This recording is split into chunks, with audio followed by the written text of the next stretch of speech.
Hello, it's John Heaton, and today I'm going to continue my review of Beatles B-sides, and I'm going to review I'll Get You, the B-side of She Loves You. Singles didn't usually come in picture sleeves in those early days, so I just have an ordinary parlophone copy with the adverts for Emitex to clean your records with on the back. It's an original, but as I say, it was nicer when they came out with picture sleeves, but I don't think they started doing that for a while, for a few years anyway. Early 60s were just plain. Recorded 1st of July 1963, released 23rd of August 63 in the UK, and not till 16th of September 63 in the US. As I say, B-side of She Loves You. And what's quite amusing about this track and the B-side, both sides of the single, is the use of the word yeah. And famously, Paul McCartney's dad said, we have enough of these Americanisms.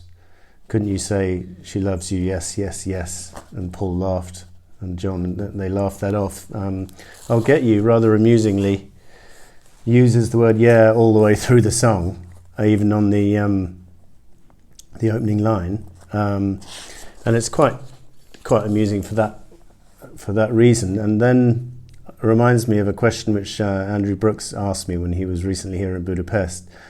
And I'll ask you this question, and I'll give you 5 seconds to answer it. Which Beatles track contains the word yeah the most in the lyrics?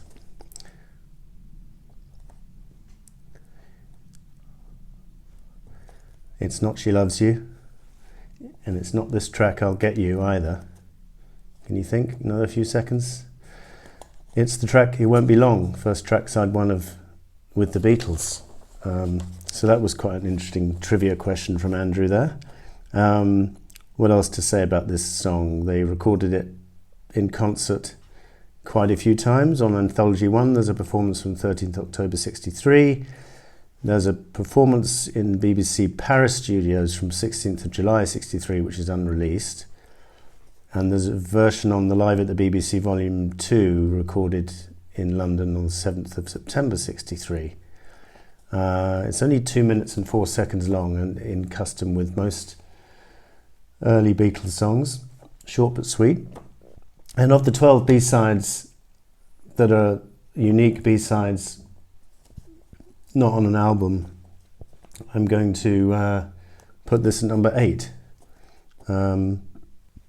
Could have been a bit higher, because I'm recently listening to it again and really getting into it.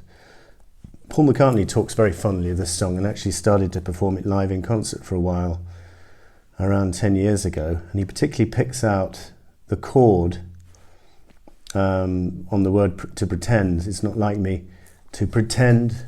That, I think it goes from D major to A minor, I was reading. And that chord they were quite proud of. It's a bit like the chord in the middle of From Me to You, where it's quite a revelation. So that chord was inspired by the same chord change from the song All My Trials, and Joan Baez had done a version of that in 63, I think, on the line, there's only one thing that money can buy, true love. So that money can buy chord, I think, is very similar. So that's interesting. The middle eight is a very tuneful middle eight with Paul and John mainly singing in unison throughout this song. There's a couple of songs they're singing harmony on, but mainly in unison. But on this middle eight, where they are harmonizing, Paul says, I'm going to change your mind, and John sings, I'm going to make you mine. But they were in such a hurry to do it, they didn't bother to redo a version. So that's on the record if you listen to it carefully. They're singing different words. I think Paul's version was the correct one, and when they did it in concert it was I'm going to change your mind.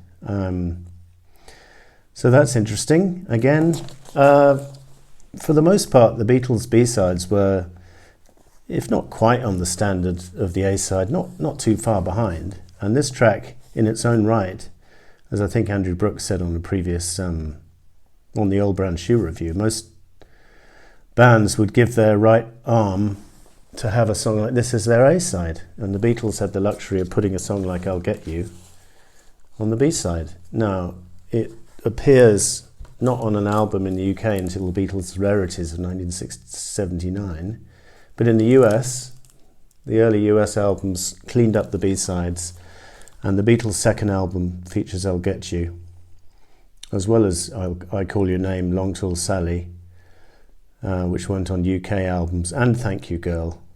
So that's one of the good things about the early Beatles albums. You get the B-sides and the EP tracks. Rather surprisingly, Ian MacDonald is quite complimentary about this song.